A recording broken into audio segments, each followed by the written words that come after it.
Good morning, everyone. Welcome to Sunrise Daily. I'm Chamberlain Uso. It's a beautiful Monday morning from here in Lagos. I'm Dr Adekunle. I'm Ayo Makinde. Welcome to the show. And good morning from Abuja. I'm Maokwe Ogun Yusuf. So, yes, indeed, we'll be looking forward to the president's broadcast and see what becomes of that. But before then, we're already aware of the figures that the NCDC did announce. 177 of those cases are from Lagos. And yeah, that's what you get to see. So crossing that, they've since crossed the 5,000 mark. And but look at the cases of those who are discharged, 1,594. But the percentage of the death we've got compared to West Africa, well, incidentally, it turned out that Sierra Leone and Liberia eventually overtook us in those percentage of deaths, unfortunately for them.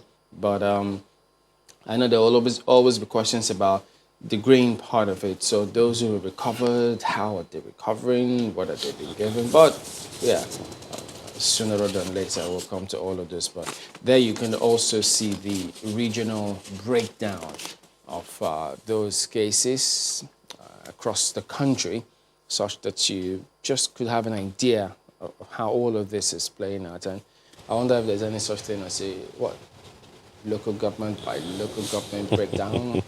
I don't know, maybe NCDC has since passed all of that, but I think Lagos did release some of those to see what cases do you have, where, how do people conduct themselves. But I don't know if they, give that any meaningful thoughts in Lagos, because even in Lagos, the government is trying to announce different measures to see how they'll handle some things moving forward. And these phases, look, it's just a little tricky now because, yes, the end of the first phase, while we expect the president's briefing, but Lagos, in terms of handling some of these things, and not just in Lagos, different parts of the country. For when they did announce that buses have to restrict the amount of people, that they, move from one place to the other. Yeah, well intended, but how it was operationalized in the state was a big challenge because, for instance, interacting with people on the streets, you find out that if the yellow buses, if they had 10 or 20, and then they were supposed to make it 10. So what then eventually happened, the way it played out, was that those 10 had to pay the fare extra for the other 10 who were not there. So thereby pushing the pressure back on the people themselves.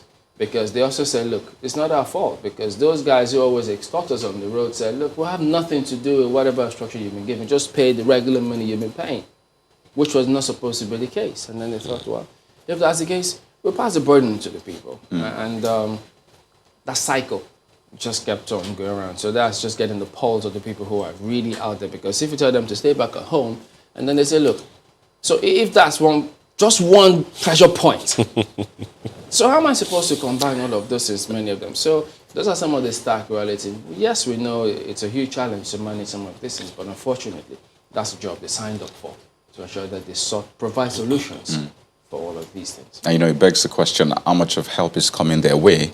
That's the Transport Association. I remember the governor of Lagos State saying yesterday that, well, the major issue for him, one of the major issues are the yellow buses. The fact that they're not adhering to some of these measures of physical distancing. And you just mentioned it, and it begs the question, how much of help is flowing towards them? If the government is saying, yes, you should charge this amount, but we'll try to augment and balance it up for you, then maybe they will say, fine, you guys pay the normal fare because the government is trying to balance things up. But the government would be like, whoa, wait a minute.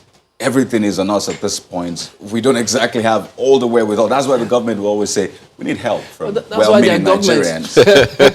So, it's kind of tricky. And to be fair enough, today is decision day. First phase of a lockdown. The big question is what will happen next? Like we said last week, there are three major options. We either proceed to the next phase of this gradual easing. They're meant to be 3 phases, by the way, 2 weeks. On paper. That's the first option. We either get promoted to the next class. The second option is to repeat this same class, which is this phase, this 2-week phase that we just experienced. Repeat it, the same businesses stay open, the same measures put in place. That's the second option. And the third option, which is quite tricky, and let me be honest, the PTF has said this time and again that that's a possibility, is to go back to the previous class. That's not usually what you find, every day in classrooms and what have you, but that is a possibility. We might actually go back to a lockdown. I mean, the PTF coordinator was asked several times, different ways, what is going to happen next? And he kept saying, well, it is left to the president. So we'll definitely wait to find out what that will be. But bear this in mind. It is our performance during this past 2 weeks that will decide what happens next. I know that Lagos is putting measures in place. They call it register to open. So restaurant, spas and all that have to put measures in place, and they will be visited by the government to ensure that these measures are in place. So it begs the question, does Lagos have an inkling that we're moving on to another phase? Or if the government announces that we're staying in this phase, what will happen to states across the federation? Will they say, well, that's for you, we will choose what works best for us? Because some of them have been doing that anyway. Exactly. Which also, underscores the fact that it's essentially up to the subnationals to determine how, they go about it. When the president announced the lockdown in a number of states, the state governors eventually modified, so to speak, those. But does that help in terms of how we're all approaching this group, which also begs the question, what kind of national response do we have? I'm sure you guys will remember that we've raised this issue a number of times. Do we have a cohesive plan that is coming from the center and it's being dissipated across all regions and all subnational at the subnational levels? That's a huge ask. And I remember most of the time, every time we would hear the NCDC Director General speak, he would say, look, we will offer the best support that we can. And that's perhaps, what, they would be able to say. Can we really have one approach from the top that would work for everybody? I've asked that question. You remember that we've raised that issue here over and over again with some, individuals who are at the center, members of the PTF who have, guested here, and we've asked them that same question. Ultimately, it goes back to how the subnationals handle this. And it is disturbing, but that's what it is. I mean, you can't, for instance, have the same template running in Lagos in Kano. For instance, we just recorded last week that there is a female-only isolation center in some parts of I think it was in Kano, so, but that's, I don't know. I think it's the same across, there are wards for the males for the females. Yeah, as is previous anyway, in medical and healthcare delivery. So, but the guys, as you began to speak, 2 words came to me. Number one, and we have talked about this over and over again, communication. How have we communicated these measures? It's quite a list. The manufacturing sector, the banking sector, the hospitals, the transportation. How have we communicated these measures in phase 1 that is ending to the people? How We're not much sure of phase the buy-in? one is ending, by the way. We're not in according, you said on paper. So I'm going by that. You're the only one who know about phase 1. I'm going by that paper. What is phase 1? What is phase 2? Chamberlain. As long as you see people on the streets. Well, we'll get to that, but so how have we communicated phase 1 to the people? Oh, no. How have we been able to communicate, that these are the things that we are supposed to do as a people? We know from our experience here, except somebody on this set right now, what we encounter when we come to the office on a daily basis. Yeah, lots of traffic and all that.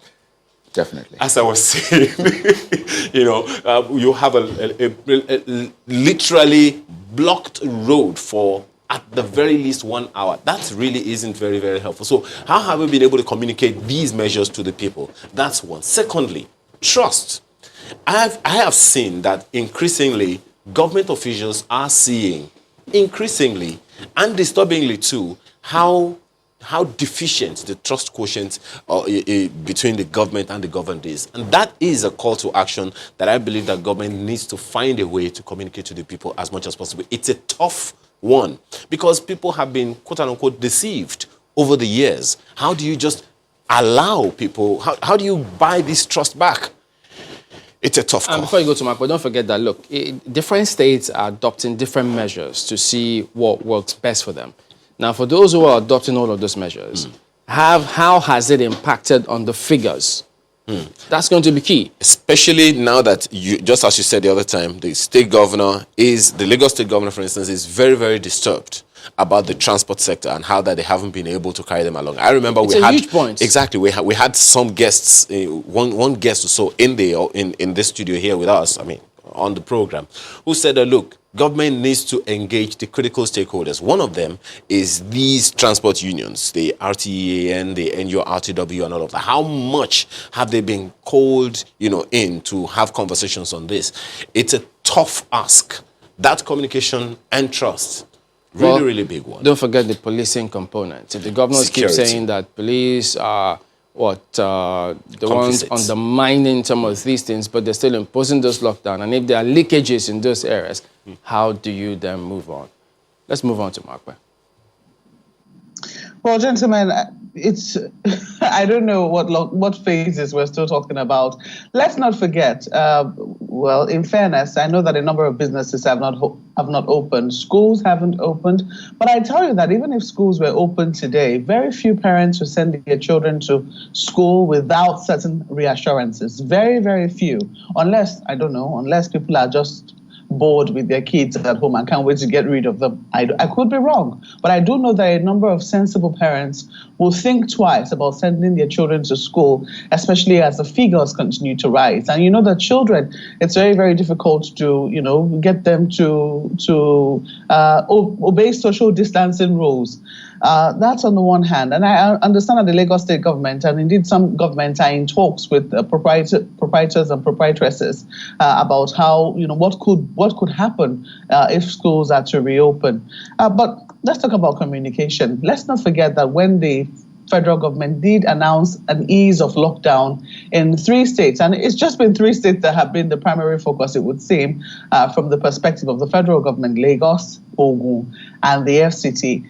They left the modalities to the states. I mean, the states were to come up with how they were going to, arrange this lockdown. I mean, this easing of lockdown. So the discretion was left to the states. I think with the exception of Lagos, a number of states, with the exception of Ogun State, which decided to extend its own lockdown, and they have still extended their lockdown again by 1 more week. The rest of the territories that were, where lockdown was eased, decided that they were going to reopen. Now, how successful that has been, is something that we should all wait for. Right now, the Lagos State government is already speaking of phase 2, but he says that it's going to be very dependent on how quickly the businesses are able to show that they are ready to reopen. It means that they're taking lessons from phase 1. That so far so good. They've noticed that people haven't exactly been socially responsible, haven't quite taken responsibility. Don't forget that one of the concerns was even the wearing of face masks. The talk of social distancing, we haven't quite seen that. You talk about interstate lockdown. Don't forget that the federal government, the state governments told the federal government that they would like to see, an interstate lockdown. Leave the rest of the state to us. We will manage whatever it is we can do inside. But you can impose an interstate lockdown. It was one of the requests the NGF made to the federal government, and the federal government acceded to that request. How has that interstate lockdown been? Truth of the matter is, it's been observed in Bridge, and it's been observed very openly in Bridge. It's not like they're passing secret roads and back roads. No, that's not what is happening. People are passing main roads. It is very disheartening to see what is happening. I think that this is beyond a subject of communication.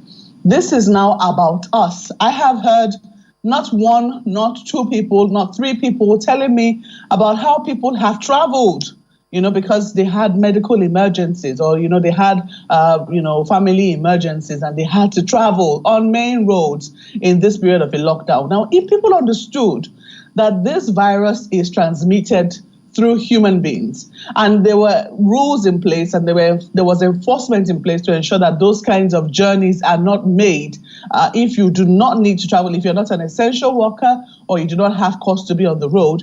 There were enforcement, people who were enforcing these things. Then maybe we will not be where we are. Let's not forget, one of the things I want to bring to our attention this morning is the figures of deaths.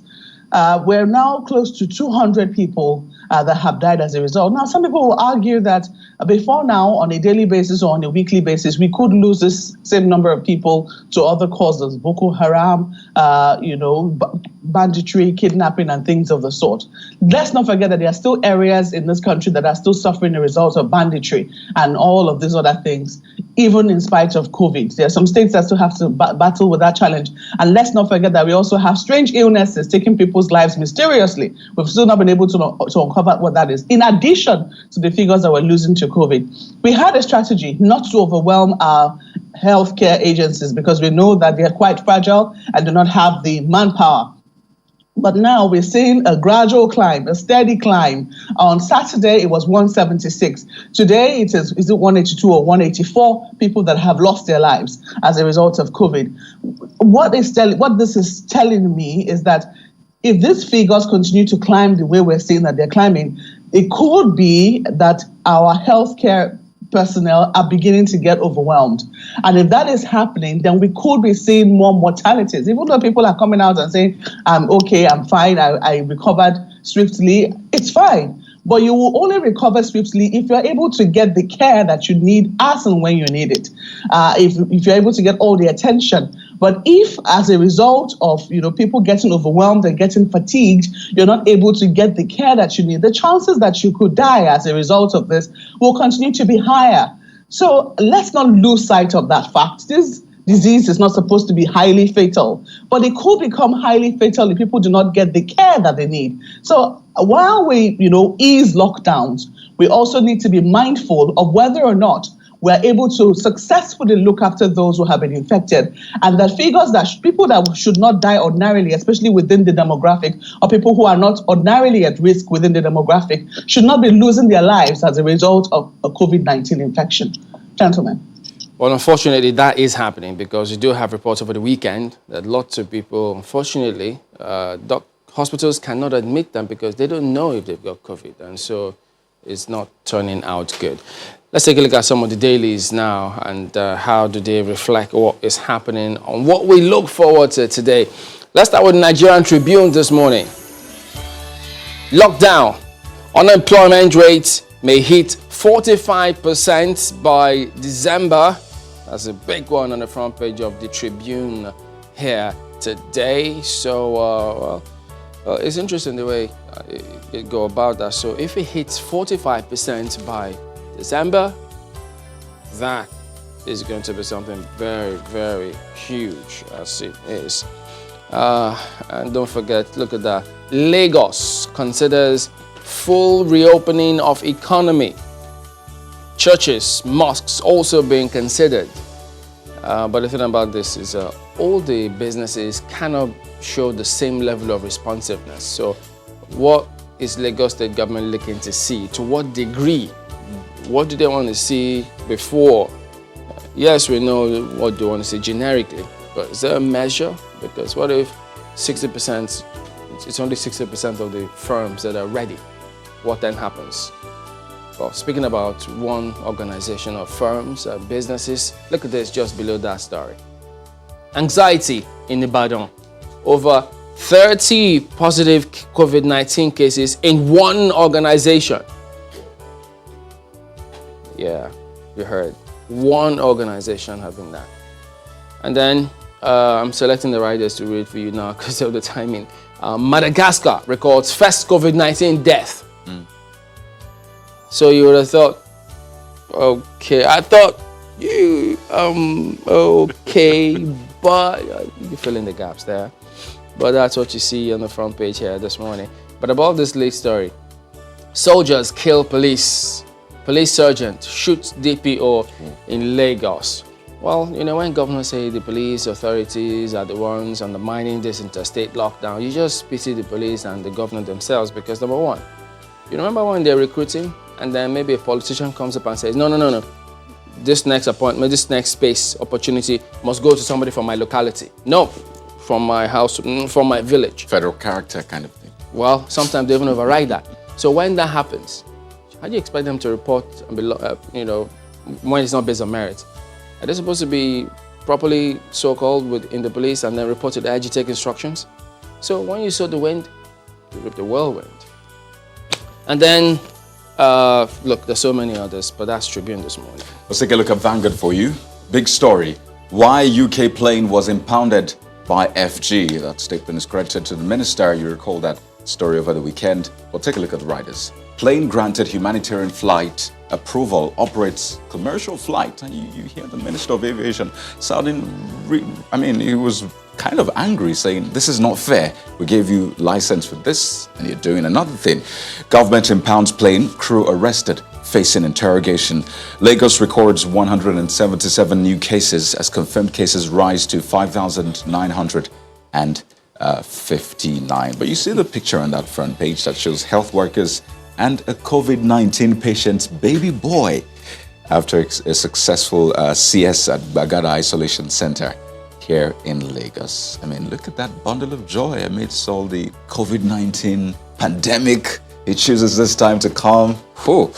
Beautiful right there. But look under that picture and that story. Lockdown could kill more people than COVID-19. That's coming from UNICEF. Some of his stock projections, people are saying, well, we are not going to see that here in Africa, definitely. Right on top of the nameplate, Serap to Buhari, ban car perks for presidency and ministers. This is always a topic a lot of Nigerians go, yes, yes, yes to that. It's on page 11. But the big question usually is how feasible are some of these, talks and issues. Well, a couple of other stories on the front page. Sanwo-Olu rolls out new guidelines to reopen Lagos economy. We talked about that much earlier on. Quickly, sports page. Awoni scores on Bundesliga restarts. Another bundle of joy, too. Exactly. Oh, that's the play of words. Bundesliga, bundle of joy. We'll leave it there for the Vanguard. The Daily Trust newspaper is next, and its twist is a little different. Amidst COVID-19 pandemic, only 2,843 of 74,127 inmates freed in 3 months. That's decongestion ongoing, that's according to the Correctional Service. You'll find that on the front page of the Daily Trust newspaper this morning. Experts believe that the federal government and the states are not doing enough. What then do they need to add to it? Of course, you may want to find out. There's a quote in parentheses, causes of delay in releasing inmates. Find out on page 5. Of course, as usual, there is an infographics on the front page. But one of those figures that strikes me there is the number of persons awaiting trial. 52,226 persons awaiting trial. And it's really shocking. Of course, you'll find all the details also on the front page of the Daily Trust newspaper this morning. Right above that major headline, COVID-19, federal government announces new measures today. We mentioned that earlier. How 479 billion naira agric mechanization loan will be utilized. That story you'll find on page 15. And right under the infographics, you'll find, among others, reps insist on infectious diseases bill passage. Well, how interesting that is, you may want to find out. The story is on page 3. That's the Daily Trust newspaper this morning. Well, let's quickly look at leadership for you. And you see there, easing of lockdown. Nigerians await further action as critical economic sectors crawl. That's the front page of the leadership this morning. PMB receives briefing from PTF to address the nation today. So we should hear from the president today. 153 small businesses in Lagos lose 2.7 billion naira within 5 weeks. State government considers full reopening of economy. NLC urges PMB to further ease lockdown, recommends specific sectoral guidelines. 70 nurses, midwives test positive. 200 in isolation. Well, that's according to the association, MANN, that's what man says. And Oyo shuts down firm after 30 workers contract coronavirus. Kakovi donates test kits to NCDC, boosts nationwide testing by 32,500. A number of other stories here. If you look just on the corner here, PMB orders flush out of bandits in Katsina as troops kill 16. So, as I said, that is still happening. And just beneath the nameplate, pension fund managers invest 7 trillion naira in federal government bonds, treasury bills. Federal government to stop electricity tariff subsidy in July. So perhaps a holiday will soon be over. We'll wait and see. Let's leave it there for leadership newspapers. Talking about the Guardian next. How virtual meetings expose governments, others to attacks and fraud. Experts seek stricter implementation of Cybercrime Act of 2015. Why firms must host data locally. Beware paying ransom. So there you should go. And then experts divided over Madagascar's COVID-19 cure. Oh, NFF throws Super Falcons job open to foreign coaches. So that you also find there. So there you go. We'll look at some of the dailies this morning. We will be back in a moment. Stay with us. Welcome back. Yes, we've got Professor Mojisola Adesanya joining us. She is the DG of NAFDAC. Good morning, Professor. Thank you for joining us today on the program. Thank you. Good morning. Okay, so this initiative of NAFDAC, good to see that, yes, MSMEs can look forward to something, but just shed a little more light. How is this going to play out? I mean, what should they expect from that?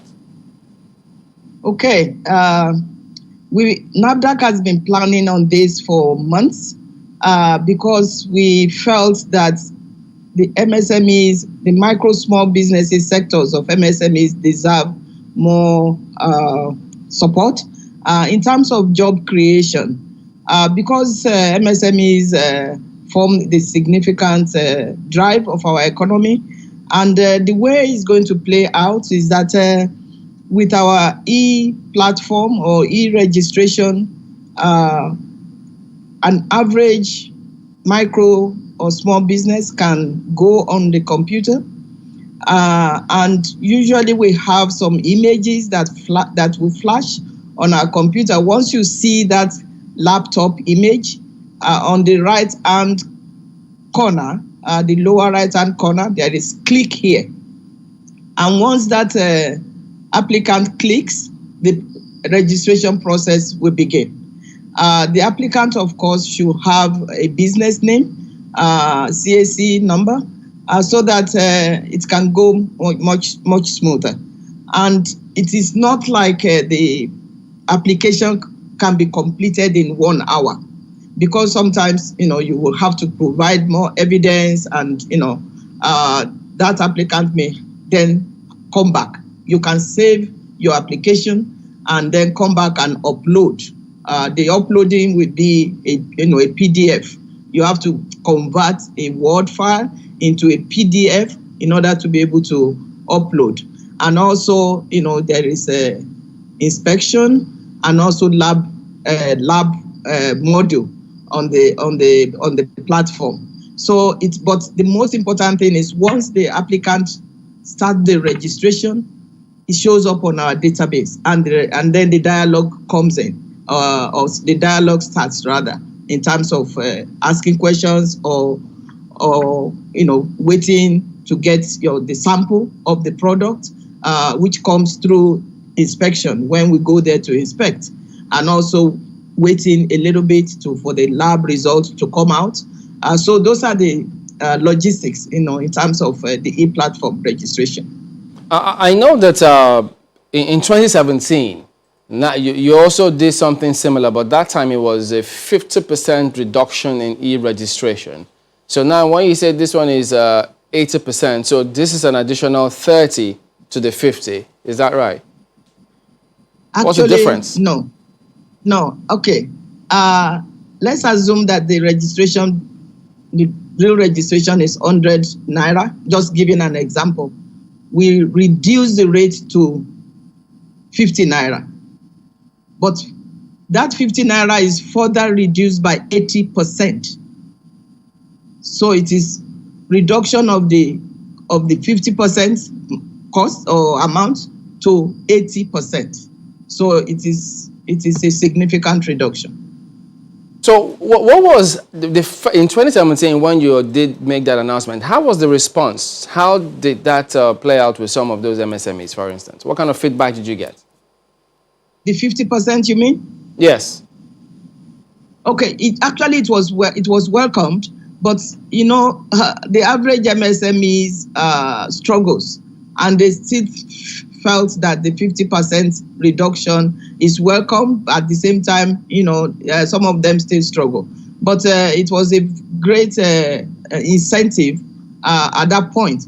But what we are trying to do, especially with the COVID-19 pandemic and the stress it has put on our economy, is to encourage as many as possible during this 6 months, to encourage them to register. Because once you register and everything, the process goes well, that's MSMEs, you know, the micro small business becomes independent and is able to continue its business. So we are expecting a lot of people to respond within the 6 months period. Just to be clear about the increase and decrease, I recall in 2019 also, I think it was in February, there was an increase in, I think, registration and pack design fees. So there was a 50% reduction before that. Then there was an increase in 2019. And now we're looking at a reduction in 2020. How will these things play out? Because a lot of people will say that, well, it's one thing with the announcement, but when they get to the portal, when they interface with officials, it's another thing entirely. So how do all these things come together? That is a very good question. In 2019, we reviewed tariff generally because NAFDAC has to also exist. Let me just give you an example of a micro business. Before the tariff, the average cost is about 21,500. That is after the 50% reduction. Okay, 21,500 for the micro business. After the tariff, it was increased to 37,000 plus. But now that same micro business will register for about 7,000 after the 80% deduction. So that is the way it's working relative to the increase in tariff that became effective 1st of January 2020. Just one question. I'd like you to clear this. I know you referenced it earlier, but you know, when products are registered, there is the need for NAFDAC to do some due diligence in terms of examining the products, you know, in the laboratory and all of that. How is that going to play out with this e-registration? That's a very good question. The most important aspect of our work is to safeguard the health of our people. And safeguarding the health of our people demands quality monitoring, of course, inspection to begin with. What we're going to do in the light of the COVID pandemic is that we will still do inspection. And we're going to have to use PPEs, full PPEs, to go to the site. But aside from that, we're going to modify our inspections slightly, doing inspection, meaning we're going to ask the applicant or the market authorization or the potential market authorization holder to take us through the setting.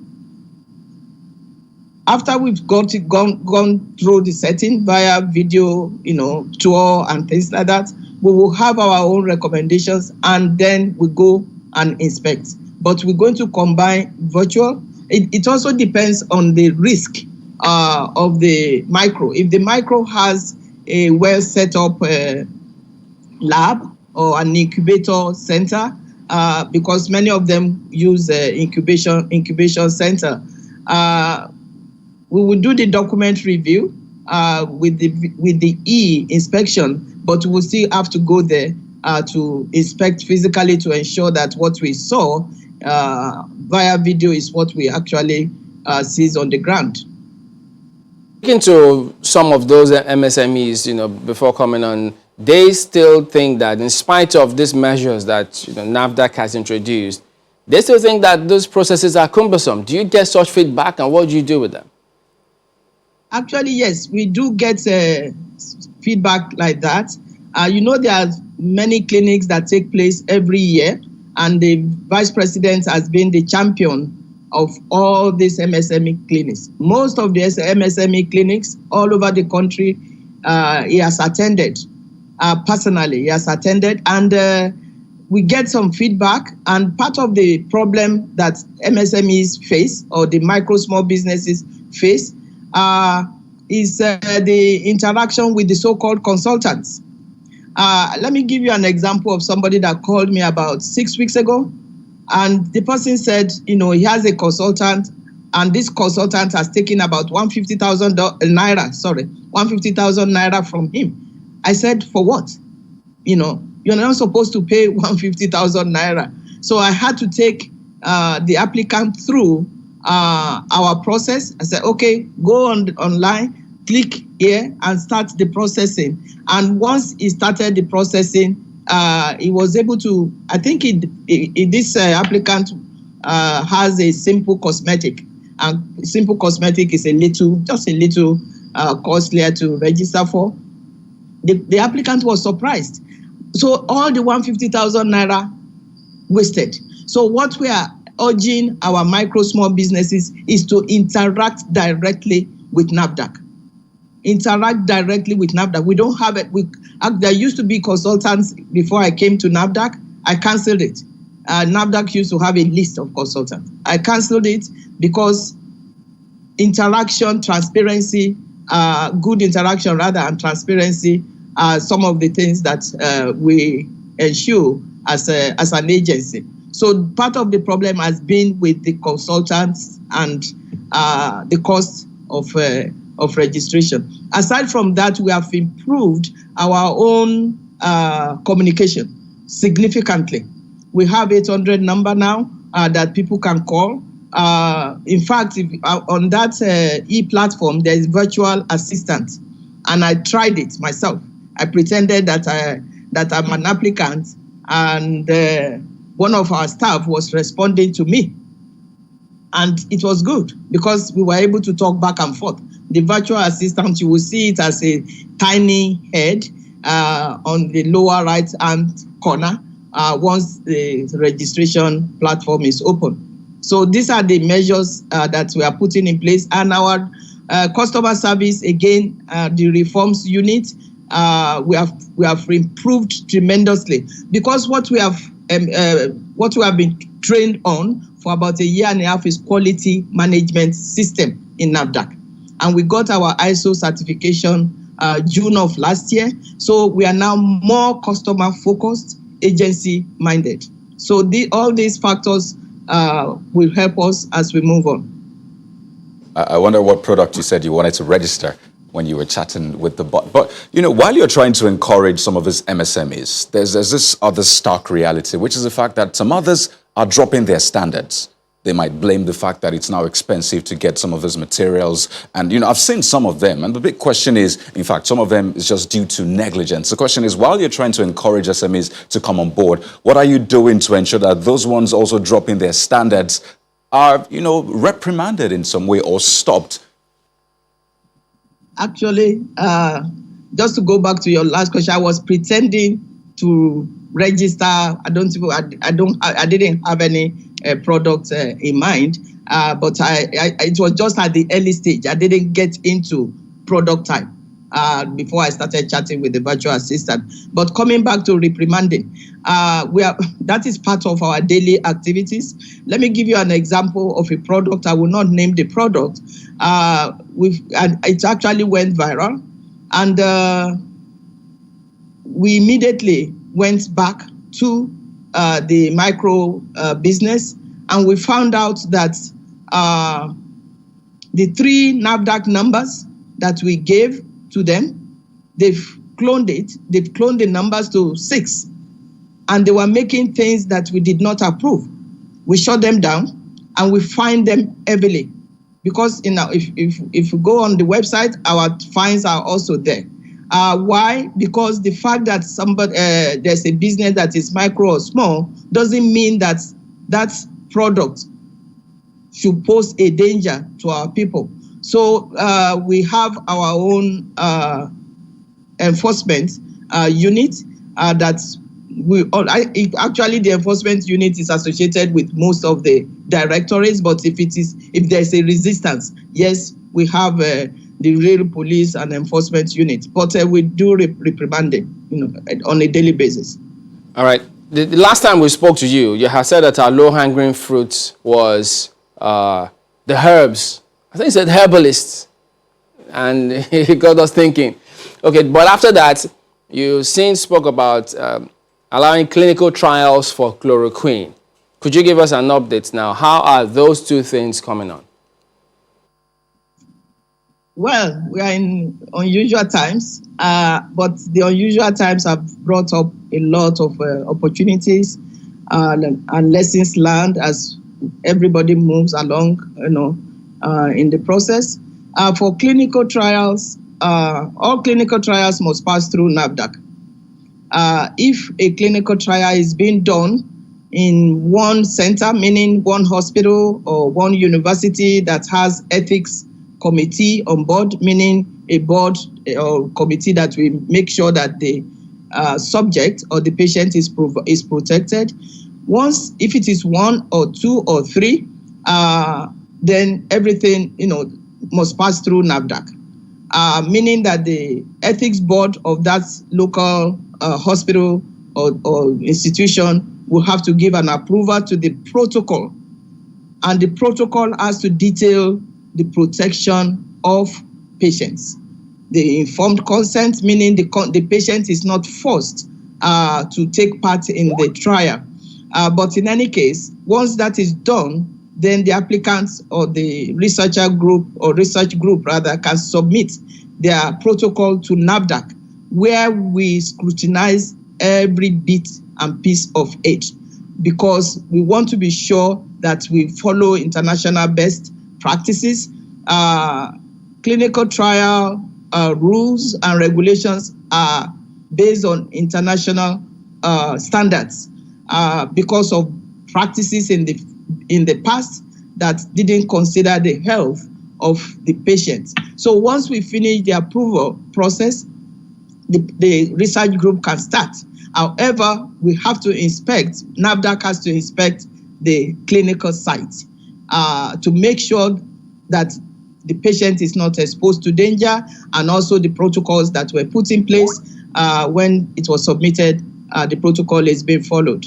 So that is and we've been working closely with Lagos State in an expedited manner and in an advisory manner to ensure that the clinical trial treatment of the different therapeutics like chloroquine, hydroxychloroquine, that the process goes very smoothly.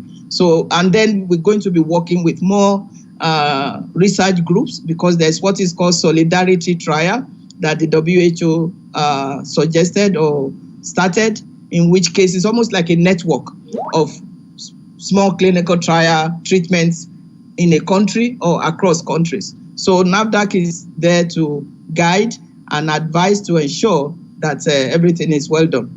Concerning the herbals, this is one thing that we have neglected as a country that we started picking up. Last year, March 19, I believe, I inaugurated the Herbal Medicine Product Committee, HMPC, in NAFDAC, where the researchers and the practitioners or herbalists came together. And we had another meeting September last year, and we planned another one for February of this year, but COVID didn't allow us to meet physically. But we met about 10 days ago via the e-platform, and about 40-something practitioners, researchers came together again. And we tried to, again, make it simpler for them to submit their application. In NAFDAC, you first of all submit the application with all the necessary documentation for listing. Listing is a temporary, a short-term registration for 2 years. But before that can happen, the applicant must submit information about the herbal medicinal product or the potential medicinal product. And this is for safety, to make sure that the herbal product is not toxic, to make sure that it doesn't carry microbial contents, and some other physical that Okay, we just let me put this in very quickly, if I can. Well, you have talked about, the solutions that we're trying to come up with locally, and then you have also referenced, WHO, international best practices and all. Then it now begs the question of whether or not we're actually capable of coming up with something on our own that is accepted and works for us. Must we wait? That question has come up, in some spheres, and perhaps you're also aware of it. Must we wait for a medication, an acceptable medication, to come from wherever into our climb, or do you think it's okay for us to come up with a homegrown solution that works for us? Actually, it's both, because we deal with orthodox drugs, and also we have a homegrown. We have a lot of herbal medicinal plants in our biodiversity, and we have waited for too long to tap into this, and that is part of what the government is trying to do now, to pay more attention. Generally, the health sector was not really given a lot of attention for decades, and now the government is trying as much as possible to do, to think of local content. And there is research that is already being initiated now. I'm talking of expedited research. For example, if somebody has a local herbal medicine that can do immune boosting, or that is immune booster, has been proven, but it has not been really documented, we will do expedited listing evaluation. And that product can quickly jump into clinical trial. We're going to be, the applicants will be working with doctors. And I believe all of us in the country has woken up, especially in the medical and the pharmaceutical community. We have woken up that it's high time we did something about our own local content. Nigeria has lost a lot of money. We have lost a lot of intellectual property. That is part of what this herbal medicine product committee is trying to do. Last 10 days ago, I introduced, to them confidentiality agreement, because there seems to be a distrust between the two sectors, the herbalists and the researchers. So the confidentiality agreement will be signed so that any information given to either party should not be divulged. If it's divulged, that a party, either of the party can sue. There's nothing wrong in suing if you mess up information that is supposed to be confidential. Then thereafter, I'm going to introduce these pairs, the pairs that will come up to patent attorneys that will guide them. NAFDAC is just trying to be a midwife. We are not part of the deal. We just want to make sure that we are the witness to the deal. And I believe both sides are very comfortable with that. All right, Professor Mojisola Adeyeye, we do thank you for your time this morning. I guess we'll save some of the other issues that they want us to raise with you much later. But thank you for talking to us this morning. Thank you so much. Thank you for inviting me. Have a nice day. All right, then. We're back in a moment. Stay with us.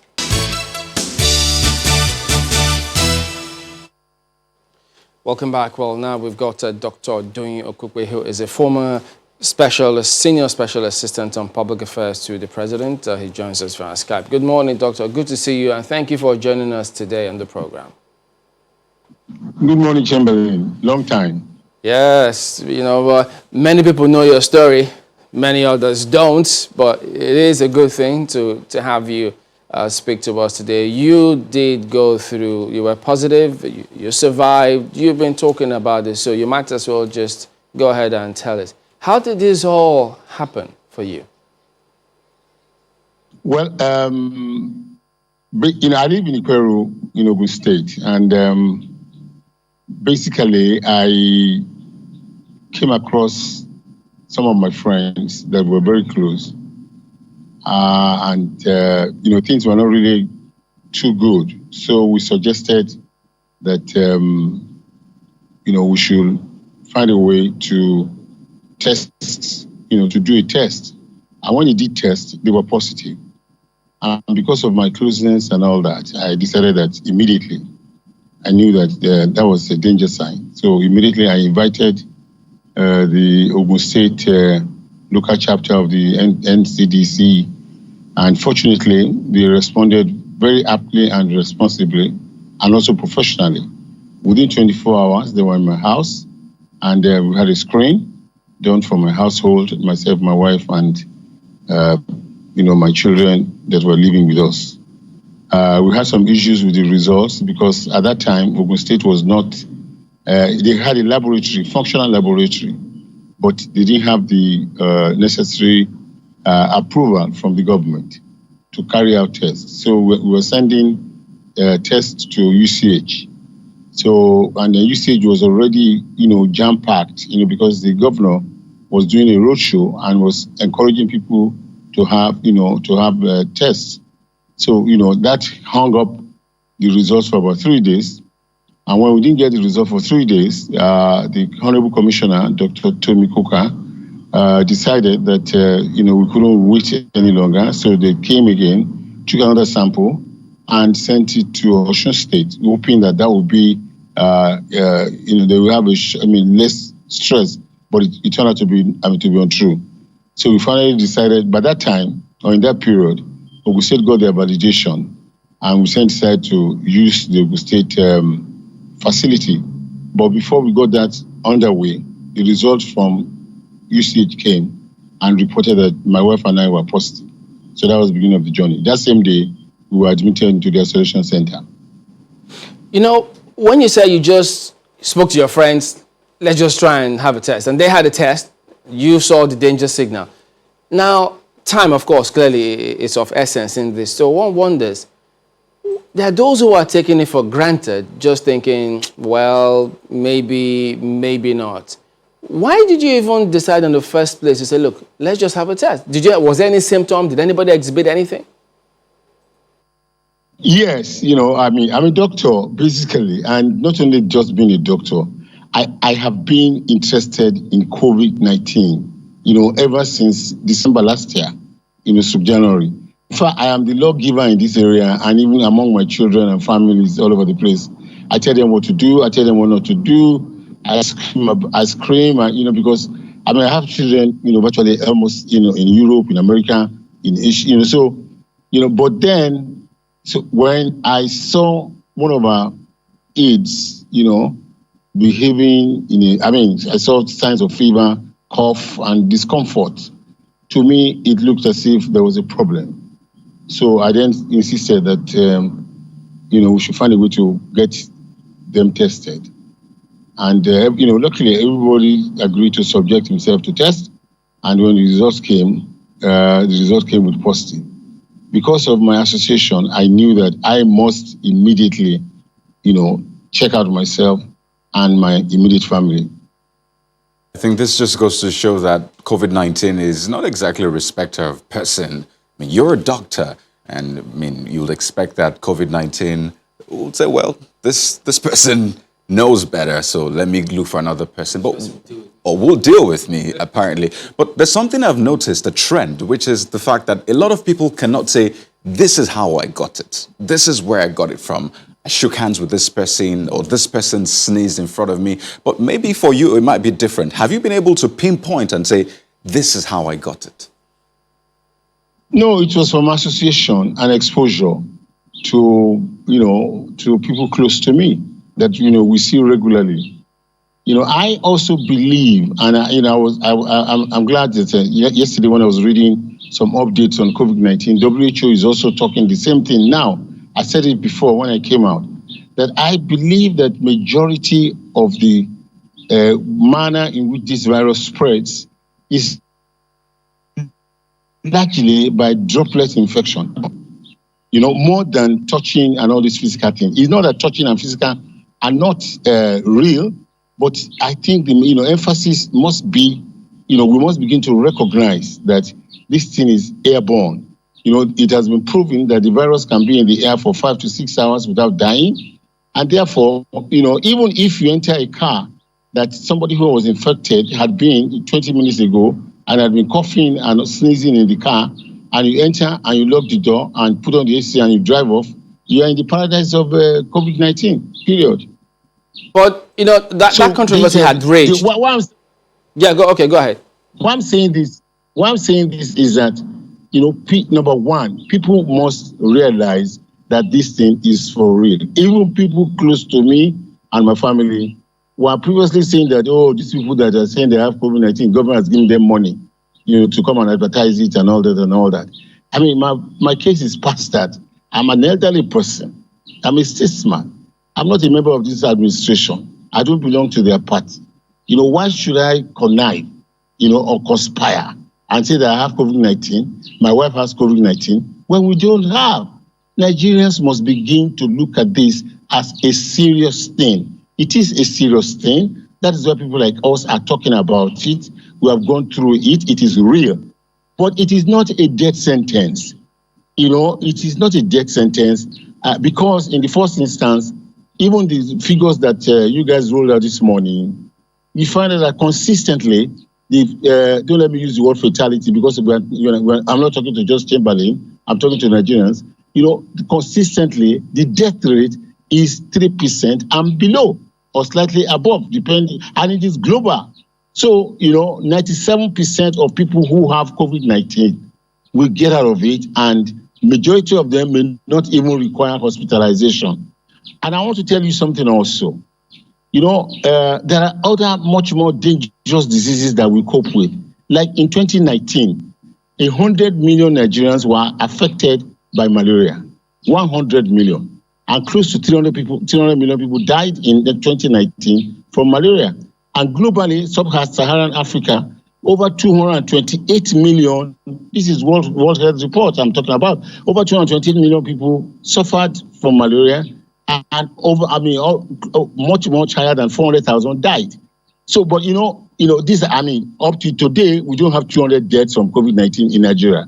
So, it is, we've got to balance it. The only difference between malaria and some of these other diseases, is that this virus is extremely contagious. If you have malaria, you can sleep on the same bed, with somebody, somebody else, and you will not catch malaria. But if you have COVID-19 and you get locked down in the same room with somebody, who is infected, you will most certainly get it.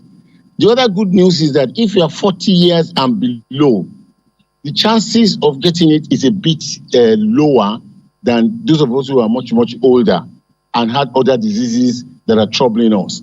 And, 99% of young people, even if they get infected, will walk away free. So, we've got to balance it.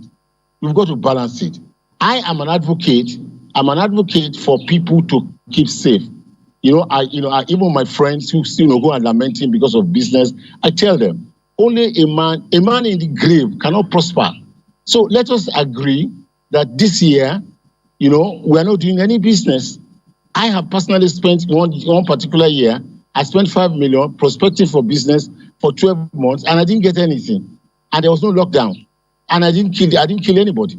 So, let us, people who are elites, and other people who are also traders and all that, must really recognize it's not that government is punishing people with a lockdown. That is the concept Nigerians have. They think that, lockdown is a punishment from government. And once you say you relax it, they come out like bees and forget everything else. That's dangerous. It's not that COVID-19 is going to kill you, no. But it's going to make you uncomfortable. You are going to be extremely fearful. And, why do you want to leave your house for 20, 30 days, in isolation? That itself is a severe psychological trauma, which I and my wife went through. Well, I think for the malaria figures, I think you meant to say 300,000, but I heard you say million. But About the controversy. No. I said 300,000. Okay. 300,000. That's what I said.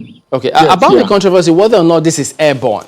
I mean, yeah, they say, well, it could be in the air for a while, and then if you keep that distance, depending on how thick it is, so it won't get to a certain limit. So does that make it airborne? Because I thought they're two different things.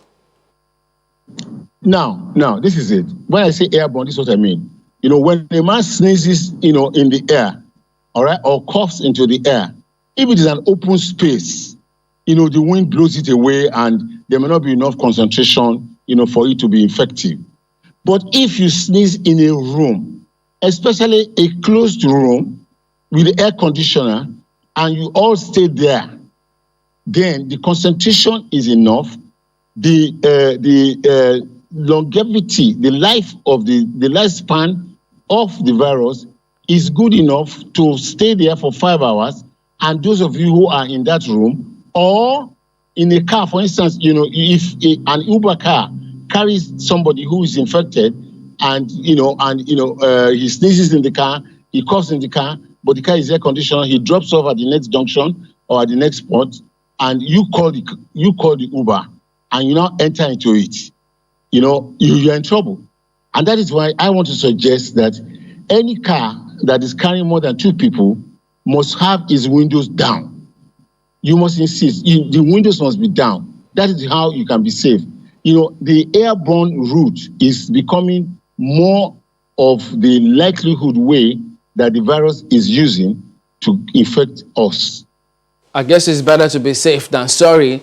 But this thing about malaria and COVID, because we consistently hear people say, well, look, I've just had symptoms of malaria, it's not COVID, so they take it for granted. How do you suggest people handle this? Because a lot of people always tell you, this is malaria that I've had for a while and it's still malaria, I'll treat it as malaria, so I shouldn't freak out because people are talking about COVID. What do you say to those people? Chamberlain, this is a serious dilemma, and I'm speaking the truth. 2 days ago, I was on the phone at about 4 a.m. with Raymond Duposi. We spoke for about 1.5 hours, and he poured out his mind to me. He's not a foolish man. The truth of the matter is that in some cases, we doctors know for a fact, and the only problem is that we are not communicating enough. We are not saying what we should be saying. We're talking over and above the heads of people. We need to come down to people's levels and explain. In medicine, we know that 10 diseases can present in the same way. A heart attack can just present with a chest pain or, a pain around your stomach or something. And, ulcer can also present the same way. I have gone to hospital in the midnight, 1 a.m., believing that I was having a heart attack. And when I got there, the young man said, Uncle, we have tested everything, we have done the antigens and all that. He said, there's no heart attack here. I think you have a gastric ulcer. He gave me liquid drugs for ulcer. So asked me to sit down for 30 minutes. And in 30 minutes, I was on my phone, on the WhatsApp and all that. He came and said, you want to go home? And I said, thank you very much. And I left. I never had that. So, basically, many diseases, COVID-19 specifically, presents also like malaria. True. It also presents like common flu. True. It also presents like other illnesses that are common. But it does not mean that every feverish symptom or every coughing or every sneezing is COVID. But, when you have cough, sneezing, low-grade fever, there's also a likelihood, this is medicine, there's also a likelihood, especially in a prevalent condition which we are in now, where there's a lot of virus infection spreading. If a person comes to me in a clinic as a doctor and presents like that, my first instinct is to eliminate COVID. What I think we're not doing enough is that even when you have tested positive. For instance, we also do not know, that when you have very high fevers, how sensitive are these tests? People with very high fevers, which may be typically malaria, may also test positive. And that could be false positive. So, but then, government must not take chances. And that's why they're doing what they're doing. They will first of all take everybody in, and then start to treat. But then I think we should go a little bit further. When you have already put somebody in isolation, now continue to now do, to do medical practice. Now take blood tests and check for malaria parasites and other, possible illnesses. And, let us clinically evaluate. When I was in, I didn't have so much symptoms at all. My wife only had cough and fever and all that. But during my isolation, I actually developed malaria, for which I was vigorously treated. And after 6 days, it went. Do you understand? I didn't have malaria. I didn't have fever before I got to the place. But the isolation, the mood, the emotional perspective, maybe temporarily lowered my defenses. Mind you, malaria, you don't need to be bitten by a mosquito for you to get malaria. When when mosquitoes bite you and you treat malaria parasites are stored in your liver. And when you are down, immune-wise, the liver pours it back into your system and you are down. So, when we have taken people into isolation, all right, we should then continue clinical medicine, do further investigation. It is true, and I can say that it is true that some of the cases that are in isolation units have malaria, not COVID. But it's better to be safe than to be sorry. If you leave 10 malaria patients outside and you don't want to take them in because you think it's malaria, and then you mistakenly allow three people who need to be treated, and you assume it is malaria, and it actually turned out to be COVID, then you have made a very significant error. So there's nothing wrong in government or NCDC taking in people, who have high temperatures and who are proving positive. That is why when you're under isolation, you are tested, almost every 48 hours, so as to continue to see the consistency of the pattern of your reaction and behavior. But basically also, I want to talk about the issue of drugs. I wrote something on my Facebook. I went to the extent, people were asking me, what drug did you take? What drug? They were asking me in private, they were asking me publicly, and people were very, very scared.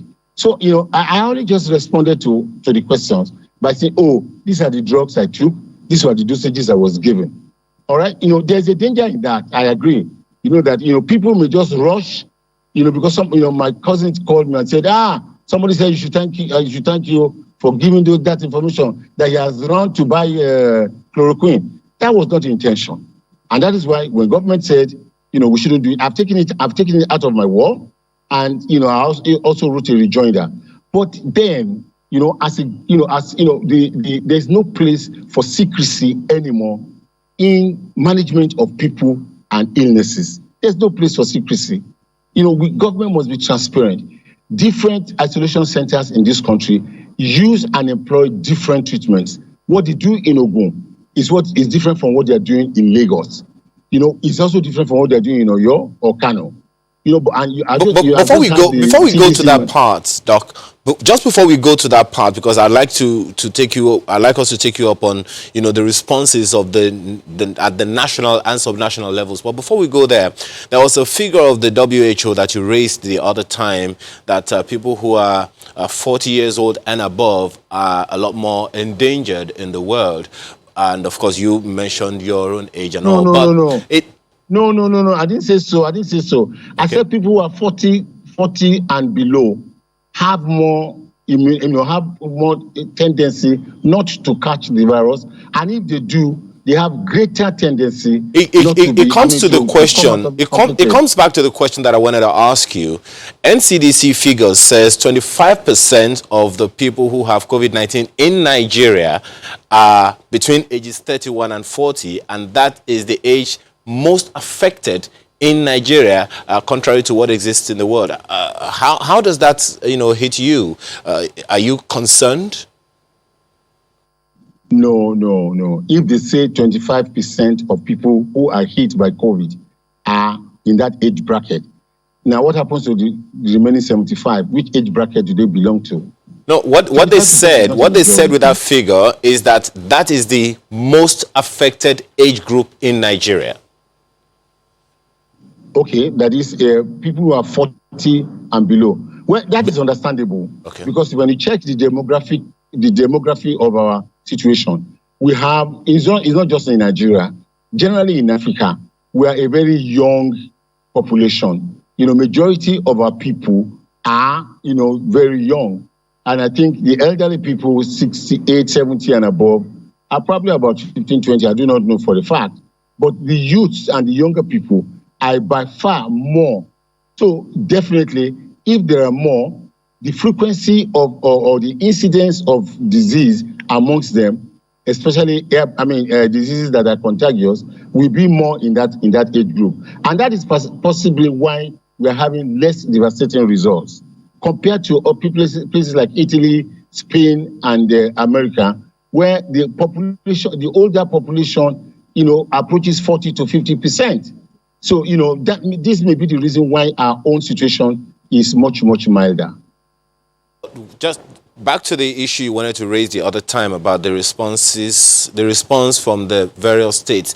Some have argued that shouldn't we have a national strategy that all the states will buy into, as opposed to each of the different states, different subnationals, coming up with their own strategies and running with it as they feel it needs to be run with. How do you react to that? Do you think it's a good strategy that the states are going about it as they want, and as opposed to having a national strategy that every state will buy into? Now, Chamberlain, we have to sympathize with the NCDC. This disease hit us hard in February, and this is just May. Any national strategy must be based on scientific study and the environment. It takes time for such a thing to evolve. And that is why, there's still, but in the meantime, you can't wait for a national strategy. Otherwise, people will just be dropping off, in your states. So presently, everybody is doing what they can, and following the rule of thumb to treat patients. But I think I also heard that the NCDC, presently is doing a lot of tests and a lot of investigations. It will take time. Maybe in another 2 months, they can come out and say, this is the national strategy, and it's going to be based on facts, it's going to be based on science, and, that is when we can actually have a universal way of approaching this illness. But for now, it has to be like this. And I think the NCDC, they're doing their best, they're working hard, and, they're being professional. Because if you just come with the hammer and say, this is the way, and you don't base it on knowledge or science, you will be doing a lot of harm to the country. So let us be patient. This thing is new, and it's not just here. Everywhere in the world, nobody knows which direction to go. That's the truth. That is why I went to the direction of God, and He saved me. Let me just squeeze this in. We have about a minute to wrap up the conversation. I was looking through your tweets, and I realized that recently, after you were discharged, you put out a tweet asking for forgiveness and saying you have forgiven people. And a lot of people were wondering what happened during that, the isolation period, the treatment. What did COVID-19 do to you? Thank you very much. I'm a doctor, and when I was going to the isolation center, I knew what I was going into. Even that I didn't reveal to my wife, but my wife also knew. Number one, I had virtually all the risk factors that is against survival. I had with me. I am aged. I'm 68 years old, which is not the correct bracket for COVID-19. I am hypertensive, which hypertension reduces or increases your fatality tendency to fatality by about 5 to 6%. I was recently diagnosed diabetes, which also increases by about another 6 or 7%. I had issues with me that naturally will complicate my situation. So as far as I am concerned, the Doyin Okupe before April 23rd, that everybody knows, has died. God has just given me a new lease of life. I'm a brand new person. And therefore, I want to take a new leaf or a new breath of life. And that's why I said, look, in order to show gratitude to God for sparing my life, I want to forgive anybody who has offended me, and I want everybody else who have offended to or wrong in any way whatsoever to please forgive me. For me now, it is only service to God and to the nation. I have no personal ambition to pursue, because if I had died, that is the end of it. Period. My family itself will not even see the dead body. So for me, it's a new lease of life. It's a completely different ball game entirely. Yeah, I know. What does it profit a man to gain the whole world and lose his own soul? But let's wind down with this one. At the end of the day, looking at the way all of this is turning out, and how government, the states, everyone, responding to it, do you think that there will be any reason for us as a country, at the end of the day, not to have world-class facilities in this country to treat all of this? Excuse me. For me, and I wrote this on my Facebook wall, the mistakes of the past are daunting. They are perplexing. They are embarrassing. That since 1960 to date, we cannot boast of one major center in the whole country that makes it irrelevant for you to go abroad. As a doctor, I can tell you for free, we have the expertise, both home and away. We have a Nigerian has just been appointed as the head of COVID-19 in Sierra Leone. There are thousands and thousands of very, very highly qualified, competent professionals who are abroad in US and everywhere, including in Nigeria itself here. I don't want to start to mention them. It will look as if I'm advertising for them. Therefore, the problem we will run into, the shame that will overcome this country, is if we do not learn a great lesson from this and immediately embark on at least, look, I have a quote in my, I've had it for 1 year, working with experts, abroad and everything, to do a standard hospital that will not require any Nigerian to fly anywhere is a cost of less than $150 million US. That's just it, $150 million US.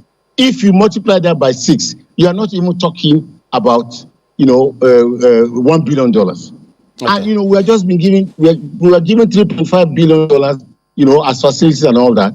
If we just take one out of that and spend it to establish these things, then we will have learned a great lesson. And I believe that this government will do so. All right. We do thank you very much indeed for talking to us. We wish you and your family all the best. Thank you very much. We're back in a moment. Don't go away. Thanks for staying with us. Dr. Mukhtar Dati Ahmed joins us right now from UK via Skype. He's a consultant, surgeon, and clinical director. We've had him before. Just wanted to get some further direct understanding about this whole thing that we're talking about. Thanks once again for joining us. First of all, a quick update. What's your take on Nigeria's response to the handling of COVID-19 so far? Good morning, and thanks for having me once more. As an observer, as a Nigerian observing from the outside, a lot of anxiety initially, but I think the response has gone into a higher gear. There's clearly better coordination between the federal and the state governments. The measures of reducing social interaction seem to have been adopted a lot more around the country, and we are seeing improved provision of isolation facilities, better testing. There's still a lot more to be done, but I think we're in a better place now than when we last spoke about this. Well, speak to us broadly about this thing that's going on all over the world about COVID-19 symptoms as opposed to malaria symptoms and, those other things. I'm sure you have also been aware of these controversies and how that, many say that they only get malaria treatment and then they eventually test negative for COVID-19. Is there some confusion somewhere that people need to understand? I think, speaking to colleagues who have treated people with COVID or suspected COVID symptoms in Nigeria and clearly even here in the UK. The first thing to say is that the symptoms of COVID could mimic many other febrile illnesses that cause fevers. If you look at the symptoms, if you take out the cough and the breathlessness, you could, if you had fever and body aches, what we call myalgias, which are body muscle pains caused by many viral illnesses, you will find that there are many other causes of that, from malaria to typhoid to other viral illnesses, which we already have in Nigeria and the tropics. In the UK, it mimics other viral illnesses, the common flu and many other things that could cause it. And that is what has made diagnosis and management of COVID difficult, and why testing is very important, because any illness could present, any infectious illness could present with a fever and body aches. So I think, there is a large group of people who would have symptoms that would be similar to malaria and could have had COVID. The question of whether antimalarial treatment made them negative is something that hasn't been proven. It is quite possible that they had malaria as well. We also know that you only shed the virus for only a few days. And even without treatment, you would subsequently become negative. So, and we've, suffice it to say that in the UK and most of the Western world, treatments are largely experimental. They're in clinical trials. So the vast majority of patients don't get any direct treatment for coronavirus itself, but supportive care to help them to recover. What is the mood then there in UK where you are? I know globally people are eager to move on, but what's the mood at the moment? I think there's a lot of caution in the UK. The government has relaxed the restrictions here slightly. They've allowed people to go out more than once a day to exercise. They have opened certain types of shops like, do-it-yourself shops or construction shops and gardening centres to allow people to engage in other activities and to allow the construction sector to start, because they're one of the sectors prioritised. But having said that, coming to work this morning and certainly over the last week since the restrictions have been relaxed slightly, there is not a significant increase of people going out. People are very cautious. They're mindful that there is the possibility of a second wave if everybody suddenly starts coming out. A lot of people are still opting to work from home if they're able to work remotely.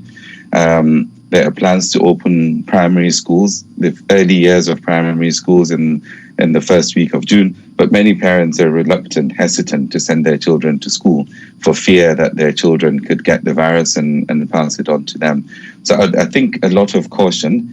I think there's optimism that we've got past the worst of it in the UK, because we're now in the low hundreds of cases per day. We had the lowest number of cases yesterday since the lockdown started, just over 100.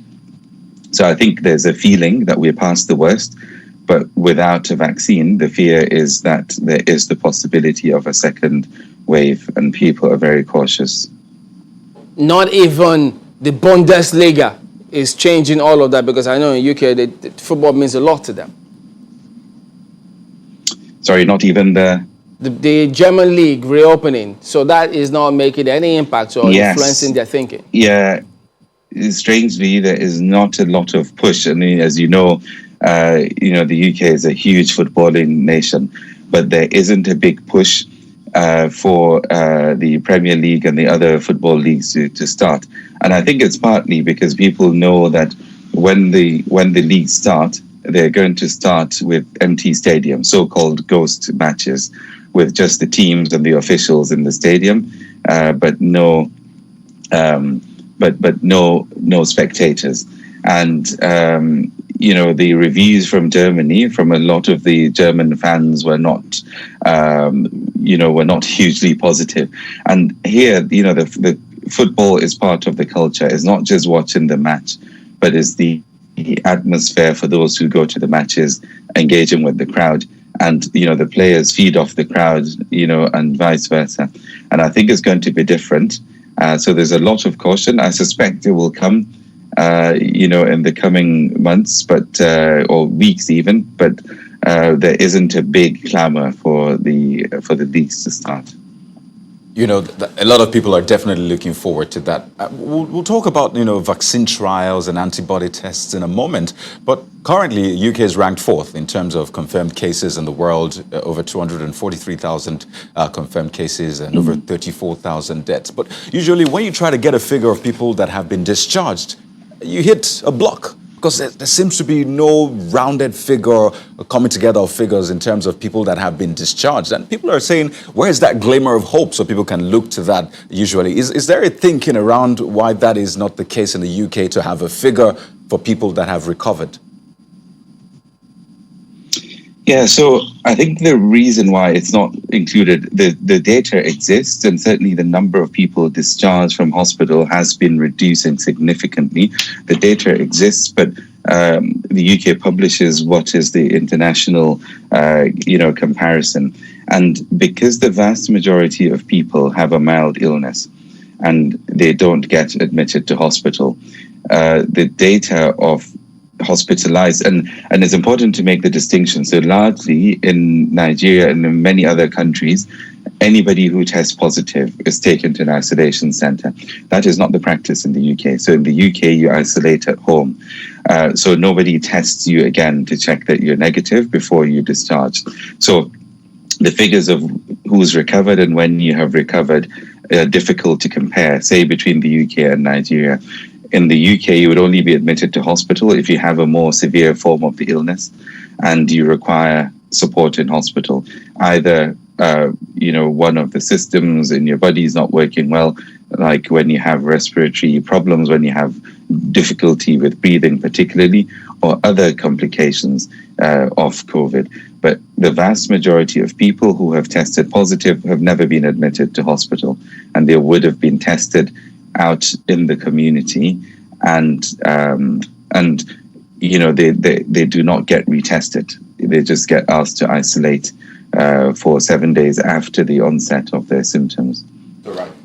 There's been a lot of talk about vaccine trials now, antibody tests and all that. What can you tell us? What's the update regarding that? So there was some good news over the weekend. Clearly not my field of expertise, but I'm very interested in it and I've kept abreast with changes in that field. In the UK, there are two big centres, the Imperial College in London and the Oxford University team that are trialling the early stages of trials of two vaccines. And there are another 9 roughly around the world registered trials, some in the United States, Canada, other parts of the developed world and China, that are looking at different vaccines. In the UK, there is the potential, was announced that by later this year, say by November, there might be a larger scale trial of vaccinations. The government has spent, hundreds of millions of pounds, or earmarked hundreds of millions of pounds to support these two centres in London and Oxford for the next stage of the trial. So tests have begun on human volunteers. It is test the side effect and to see whether there's a good response after, in terms of producing antibodies. So just to recap, the way these vaccines work is to expose the body to a fragment of the virus that then instigates a response in the body's protection system, the immune system, to produce some substances in the blood called antibodies, that if you were then exposed to the virus, these substances then gear into action to kill the virus, to stop you getting a severe form of the illness. So there is a lot of hope, and there's a lot of international collaboration to ensure that when the vaccines become available, that the rest of the world will benefit from them. In the UK, there has already been talk by the government of clearly prioritizing the British public when the vaccine becomes available, but finding ways to ensure that the low and middle income countries have access to the vaccine in as short a possible as time and in as affordable a way that is possible. Back home here, we hear of cases where hospitals are afraid to admit patients because they don't know if they have COVID. And as a result of that, those who have other ailments are really having a hard time. How is it playing out there? Are you still doing surgeries? How are they handling it? So, in the UK, the UK, has planned. The planning in the UK was very good. There's criticism of whether we should have locked down earlier and whether that would have reduced deaths. But the National Health Service here planned extremely well for the surge in COVID cases.